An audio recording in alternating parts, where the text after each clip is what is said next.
ప్రస్తుతం కిషన్ రెడ్డి మాట్లాడుతున్నారు. రామచంద్రరావు గారి ఎన్నిక ప్రక్రియ పూర్తయిన సందర్భంగా ఈరోజు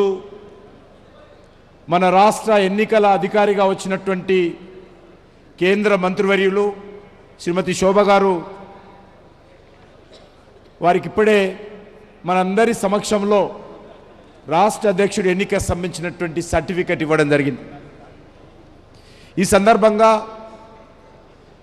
వచ్చినటువంటి గౌరవ పెద్దలు సంఘటన పరువుకు సంబంధించినటువంటి కేంద్ర ఎన్నికల అధికారిగా ఉన్నటువంటి పార్టీ సీనియర్ లీడరు రాజ్యసభ సభ్యులు ఓబీసీ మోర్చా జాతీయ అధ్యక్షులు పార్లమెంట్ బోర్డు మెంబర్ అయినటువంటి గౌరవ డాక్టర్ లక్ష్మణ్ గారు, అదేవిధంగా గతంలో రాష్ట్ర పార్టీకి అధ్యక్షుడిగా పనిచేసి కేంద్ర మంత్రిగా బాధ్యతలు నిర్వర్తించి మహారాష్ట్ర గవర్నర్గా పనిచేసినటువంటి గౌరవనీయులు సిహెచ్ విద్యాసాగర్ రావు గారు, అదేవిధంగా పార్టీ జాతీయ ఉపాధ్యక్షురాలు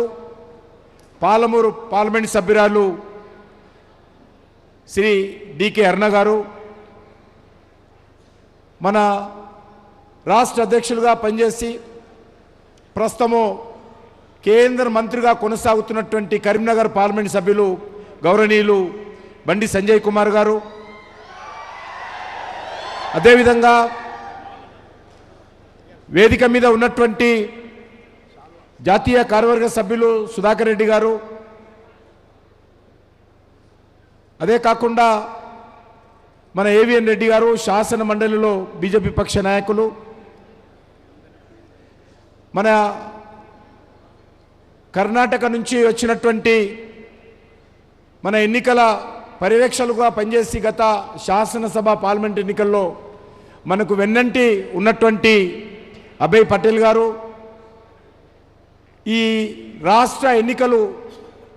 నిర్వహించినటువంటి మన సంఘటన పరువులో కీలక పాత్ర పోషించినటువంటి లక్ష్మీనారాయణ గారు, సమయం తక్కువగా ఉంది కాబట్టి అందరూ క్షమించాలి, ఎవరి పేరు తీసుకోవడం లేదు. గౌరవ పార్లమెంట్ సభ్యులు, గౌరవ శాసన సభ్యులు, గౌరవ శాసన మండలి సభ్యులు, మాజీ మంత్రివర్యులు, మాజీ పార్లమెంట్ సభ్యులు, మాజీ శాసనసభ్యులు, మన యొక్క శాసనసభ బీజేపీ పక్ష నాయకులు మహేష్ రెడ్డి గారు, అదేవిధంగా రాష్ట్ర పదాధికారులు, మోర్చా ఆఫీస్ బేరర్సు, అదేవిధంగా జిల్లా బీజేపీ అధ్యక్షులు, మండల బీజేపీ అధ్యక్షులు, మాజీ జిల్లా బీజేపీ అధ్యక్షులు, అదేవిధంగా రాష్ట్ర కమిటీ సంబంధించినటువంటి సభ్యులు, వేదిక మీద ఉన్నటువంటి ఇతర గౌరవ పెద్దలు, ఈ కార్యక్రమంలో పాల్గొంటున్నటువంటి కార్యకర్త సోదరి సోదరుమణులు అందరికీ పేరు పేరున నమస్కారాలు తెలియజేస్తా ఉన్నాను.